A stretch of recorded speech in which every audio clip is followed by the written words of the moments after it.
Good morning to all of you and welcome to your channel GK facts में। दोस्तों आज की date है 23 अगस्त और जानेंगे 23 अगस्त से द हिंदू की वोकेबलरी जो कि हमारे ऑल कॉम्पिटेटिव एग्जाम के लिए इंपॉर्टेंट है।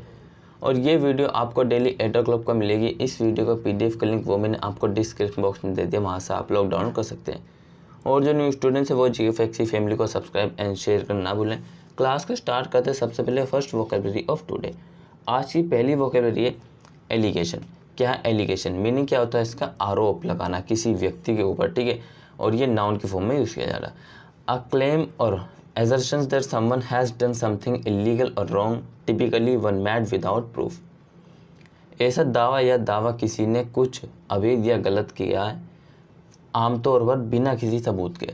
So without any proof someone has done something illegal या रॉन्ग वर्क, ठीक है। सो याद रखना, सो किसी व्यक्ति ने जो है एक मतलब कि ये दावा किया कि कुछ अवैध या गलत किया है, लेकिन विदाउट एनी प्रूफ, ठीक है। अब चलिए इसके सिनोनिम की बात करें। सो ये रहे इसके सिनोनिम।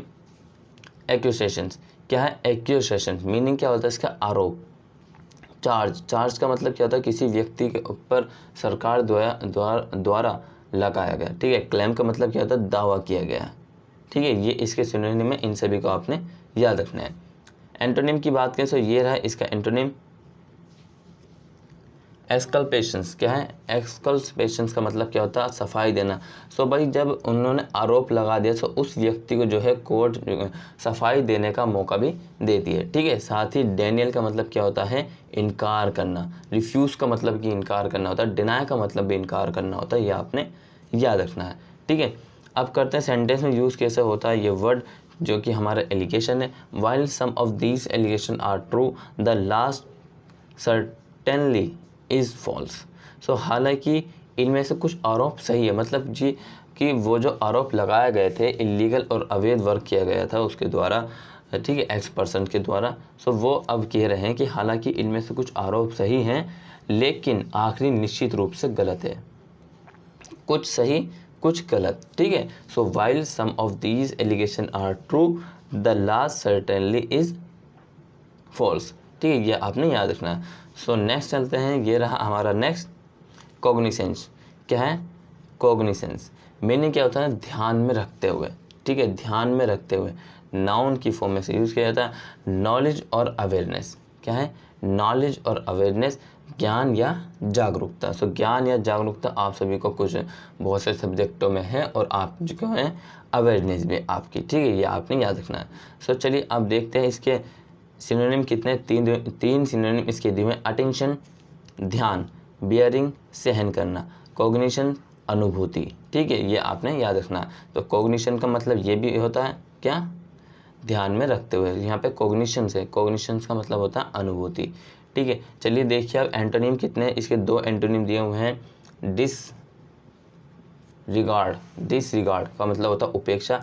हेडलेसनेस का मतलब होता है अनवधानता और लापरवाही। सो लापरवाही व्यक्ति होते हैं कुछ इस प्रकार के जो कि अपना काम मतलब कि एक जो समय होता है निश्चित सर्टेनली टाइम उसको उस पर नहीं करते, ठीक है। अब चलिए यूज़ करते sentence. How to use in sentence.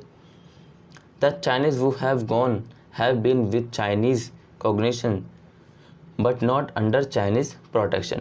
जो चीनी गए वे चीनी संज्ञान में हैं लेकिन चीनी संरक्षण में नहीं।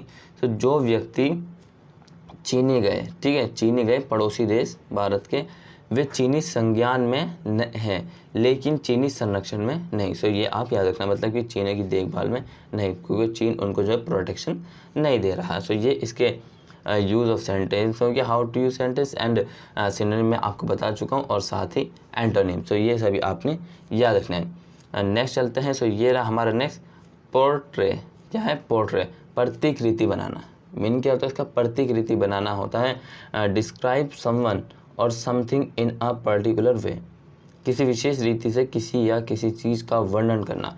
सो वर्णन करने का मतलब है यहाँ पे एक्सप्लेन करना, ठीक है, डिफाइन करना। सो इन सभी से मतलब कि ये मेल खाते हैं, ठीक है। ये आपने याद रखना है। सिनोनिम की बात करें तो ये रहा इसके सिनोनिम। कैरेक्टराइज का मतलब क्या होता है? विशेषताएं, ठीक है। और डेपिक का मतलब होता है चित्रित करना, और डिस्क्राइब का मतलब होता है वर्णन करना। सो किसी के बारे में मतलब कि डिस्क्राइब बताना, अबाउट, ये भी आपने याद रखना है, ठीक है। एंटोनिम की बात करें तो ये रहा एंटोनिम कन्फ्यूज़। कन्फ्यूज़ का मतलब क्या होता है? कन्फ्यूज़ का मतलब होता है भ्रमित, जिसको मतलब कि भ्रम होता है, ठीक है। कुछ लोग ऐसे होते हैं जिनको भ्रम होता है, भ्रम, ये आपने याद रखना। मिक्सअप का मतलब क्या होता है? उलझन, ठीक है। और साथ ही ऑब्सक्योर का मतलब होता है अस्पष्ट। सो इसके 3 आपने एंटोनिम को नोट करना, साथ ही याद करते चलना और रिवीजन करना ना भूलें। अपना रिवीजन डेली करिए, ठीक है। ज़्यादा से ज़्यादा आपको 5 से 7 मिनट लगने इसको पढ़ने में, ठीक है। आप चलिए सेंटेंस में यूज़ करते हैं। I thought him as true representative of the people as our theory could portray. मैंने सोचा कि वे लोगों के सच्चे प्रतिनिधि के रूप में कभी भी सिद्धांत चित्रित कर सकते हैं। सो जो सच्चे लोगों के हैं, सच्चे लोगों के प्रतिनिधि, सच्चे लोग हैं जो हैं, जो प्रतिनिधि हैं, उनके रूप में कभी भी सिद्धांत चित्रित कर सकते हैं, ठीक है। उनके बारे में जो है चित्रित हो सकता है कभी भी। सो याद रखना, I thought him as a true representative of people as ever theory could portray, ठीक है। नेक्स्ट चलते हैं। सो ये रहे हमारी नेक्स्ट डेसिमेटिंग। क्या है?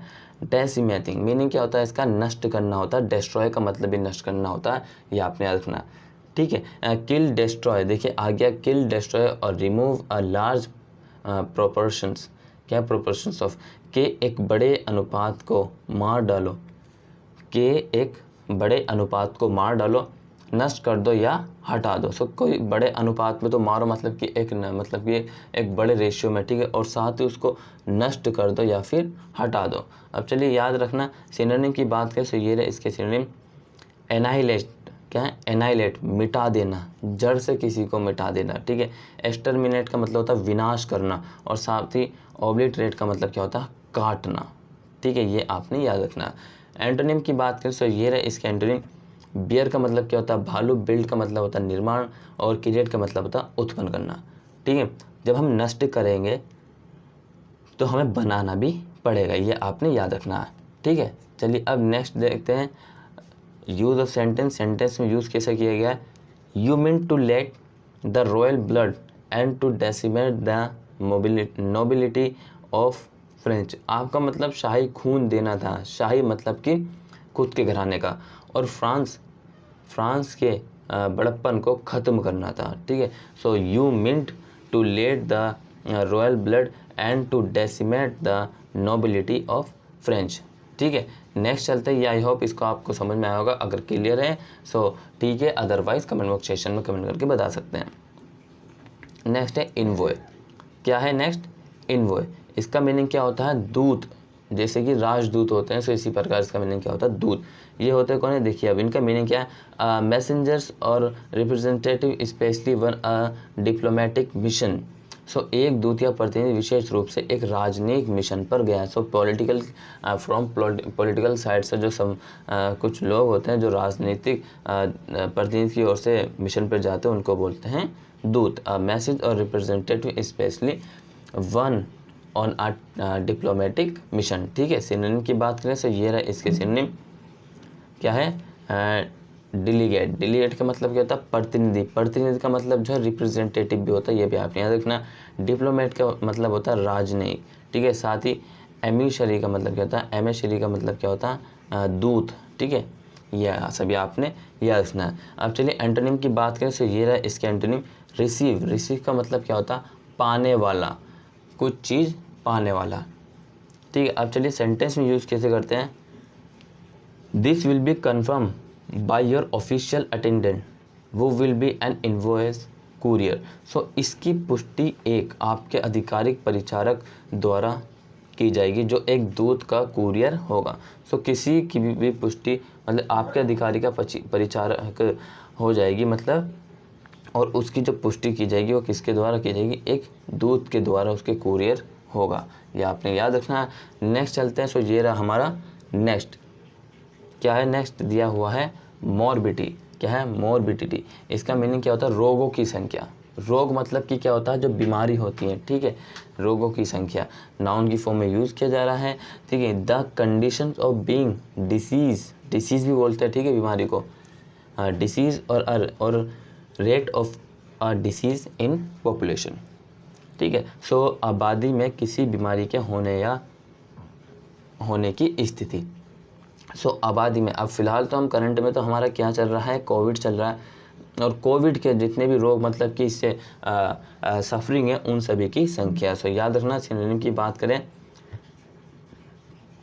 सो ये रहे इसके सिनोनिम कितने दिए हैं, 5 इसके सिनोनिम दिए हैं। क्या है, डलनेस, डलनेस का मतलब क्या होता है, नीरसता, और डिस्पेयर का मतलब होता है मायूसी, मिसरी का मतलब दुख होता है, डेडलाइंस का मतलब मरणासन्नता होता, और मॉर्बिडनेस का मतलब होता रुग्णता। ठीक है, ये सभी आपने जो इन सबको याद रखना है, साथ ही आपने कमेंट सेक्शन में कमेंट करके भी बताना है।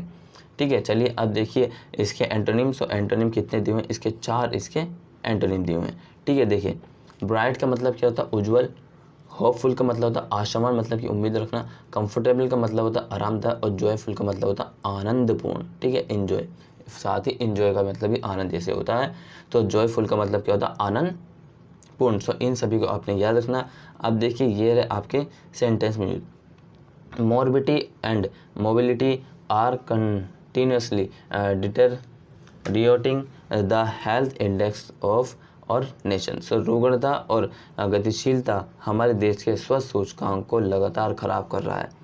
क्या कर रहा है खराब, रुग्णता और गतिशीलता हमारे देश के स्वास्थ्य सूचकांक को लगातार खराब कर रहा है। सो दोस्तों ये सभी आपने याद रखना है। सो नेक्स्ट चलते हैं, ये रहा। सो आज की क्लास यहीं ख़त्म होती है। सो अगर आपको क्लास अच्छी लगी so please like and subscribe जरूर करिए, और डेली जो है आपको जो है वोकेबलरी की क्लास देखना ना भूलिए, और साथ ही जो आपकी करंट अफेयर है वो भी नहीं भूलिए। और सर ने कल वीकली करंट अफेयर डाली थी, जिस किसी ने नहीं देखी उसको भी देखिए, और लेटेस्ट न्यूज़ डालते हैं उसको भी देखिए। ठीक है, till then take care, all the best, have a nice day, thank you for watching this video.